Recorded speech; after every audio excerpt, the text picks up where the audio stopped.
LPU ప్లేస్మెంట్ల రికార్డులు సృష్టిస్తోంది. Final year student 2.5 కోట్ల ప్యాకేజ్ పొందుతున్నారు. 1700 మందికి పైగా ఎల్పియు స్టూడెంట్స్ 10 లక్షల నుంచి 2.5 కోట్ల ప్యాకేజెస్ పొందారు. విద్యా విప్లవం ప్రారంభమైంది లవ్లీ ప్రొఫెషనల్ యూనివర్సిటీలో. ఈనాడు దాంతో పాటుగా ఎల్లో మీడియా పచ్చముక్క ప్రయోజనాల కోసమే తొలి నుంచి పనిచేస్తూ వచ్చాయి. చంద్రబాబు రాజకీయ ఎదుగుదల వెనుక వెన్నుపోట్లు ఎంత కీలకమో బాబు కుట్రలకు కుతంత్రాలకు ఈనాడు అందిస్తూ వస్తున్న సహకారం కూడా అంతే కీలకమని రాజకీయ పరిశీలకులు విశ్లేషిస్తున్నారు.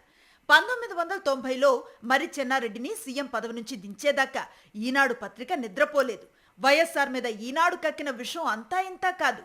2009లో వైఎస్ రాజశేఖర రెడ్డి మళ్లీ సీఎం కాకూడదని ఈనాడు పత్రికతో విఫల ప్రయత్నం చేశారు. ప్రత్యేకంగా 16 స్పెషల్ ఎడిషన్స్ వేసి మరీ వైఎస్ఆర్కి వ్యతిరేకంగా ఈనాడులో విష ప్రచారం చేశారు. కానీ నాడే ప్రజలు ఈనాడు కుట్రను గ్రహించి వైఎస్ఆర్కు జై కొట్టారు. మాగుంట సుబ్బరామిరెడ్డి నిర్వహణలో ఉదయం పత్రిక ఈనాడుకు గట్టి పోటీ ఇచ్చింది. దీంతో ఉదయం పత్రికను వార్తల పరంగా కొట్టలేమని గ్రహించిన ఈనాడు యాజమాన్యం ఉదయం పత్రికకు ఉండే ఆర్థిక మూలాలపై దృష్టి సారించింది. ఉదయం యాజమాన్యానికి మద్యం వ్యాపారాలు కూడా ఉన్నాయి. ఆ ఆదాయ మార్గాన్నే దెబ్బతీయాలనుకున్న ఈనాడు యాజమాన్యం సంపూర్ణ మద్య నిషేధ ఉద్యమాన్ని సృష్టించింది.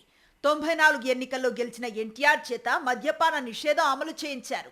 దీంతో ఆర్థిక ఇబ్బందుల వల్ల ఉదయం మూతపడింది. ఈనాడు యాజమాన్య నీచ బుద్ధిని గ్రహించిన ఎన్టీఆర్ ఆయన చెప్పినట్లు వినేది లేదని తెగేసి చెప్పటంతో ఎన్టీఆర్ మీద కుట్రలు మొదలయ్యాయి. ఎన్టీఆర్కి చంద్రబాబు వెన్నుపోటు పొడిచే క్రమంలో ఈనాడు పత్రిక అసత్య కథనాలతో విరుచుకుపడింది. చివరకు ఎన్టీఆర్ని అత్యంత ఘోరంగా అవమానిస్తూ ఎన్టీఆర్ బట్టలూడదీసి ఈనాడులో కార్టూన్ల మీద కార్టూన్లు వేశారు. ఆ తర్వాత చంద్రబాబుని విజనరీ ముద్ర వేస్తూ జాకీలు పెట్టి ఆయన్ను లేపటం, వైఎస్ఆర్ జగన్మోహన్ రెడ్డిలపై విషం కక్కటం మాత్రమే లక్ష్యంగా ఈనాడు నడుస్తోంది. పాత్రికేయ స్వేచ్ఛ ముసుగులో ఈనాడుతో సహా ఎల్లో మీడియా తెలుగు ప్రజలకు చేస్తున్న ద్రోహం అంతా ఇంతా కాదని సీనియర్ పాత్రికేయులు స్పష్టం చేస్తున్నారు. జర్నలిజం విలువల వలవలు తీసేసి దగుల్బాజీ రాతలతో విరుచుకుపడుతున్నాయి. 2014 నుంచి 5 ఏళ్ల పాటు చంద్రబాబు సాగించిన అరాచక పాలన అంతా ఇంతా కాదు. అమరావతి నుంచి ఇన్నర్ రింగ్ రోడ్ దాకా, ఫైబర్ నుంచి ఇంటర్నెట్ దాకా దేన్ని వదలకుండా స్కాముల మీద స్కాములు చేశారు. తెల్లారు లేస్తే పాత్రికేయ విలువల గురించి స్పీచ్లిచ్చే ఈనాడు యాజమాన్యం చంద్రబాబు అరాచకాలను ఒక్కసారి కూడా ప్రశ్నించిన పాపాన పోలేదు. చిన్న వార్త ప్రచురించిన పాపాన పోలేదు. ఏపీ ప్రజల భవిష్యత్తు గురించి ఆలోచించిన పాపాన పోలేదు. పచ్చ బ్యాచ్ ప్రయోజనాలే పరమావధిగా పనిచేసింది ఎల్లో మీడియా. ఆ తర్వాత ముఖ్యమంత్రి అయిన జగన్మోహన్ రెడ్డి పాలనను చూసి దేశమంతా అబ్బురపడిపోతే ఈనాడు, ఆంధ్రజ్యోతి మాత్రం చంద్రబాబు కుట్రల్నే కథనాలుగా ప్రచురిస్తూ జగన్ పాలన మీద విషం కక్కాయి. జగన్ వ్యక్తిత్వ హననం చేయటానికి లెక్కలేనని అసత్య కథనాలను ప్రచురిస్తూనే ఉన్నాయి. ఇప్పుడు కూటమి ప్రభుత్వ పాలనలో ఏపీలో సాగుతున్న అరాచకాలకు అంతే లేదు. పాలన పూర్తిగా గాడి తప్పిపోయింది. సంక్షేమం లేదు, అభివృద్ధి లేదు.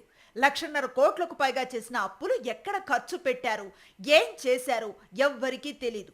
అయినా ఈనాడులో కానీ ఆంధ్రజ్యోతిలో కానీ రెడ్ బుక్ రాజ్యాంగం పడగనిడలో సాగుతున్న ఆటవిక పాలన గురించి ఒక్క వార్త రాదు.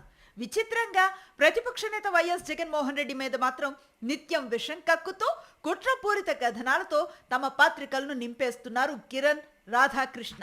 జర్నలిజం ముసుగులో దశాబ్దాలుగా చంద్రబాబు కరపత్రాలుగా పనిచేస్తూనే ఉంది ఎల్లో మీడియా. ప్రజా ప్రయోజనాల కోసం ఆయుధాల్లా ఉపయోగించాల్సిన అక్షరాలను నిస్సిగ్గుగా, నిర్లజ్జగా కిరాయి అక్షరాలుగా మార్చి చంద్రబాబు చెంచాగిరికి ఉపయోగిస్తున్నారు.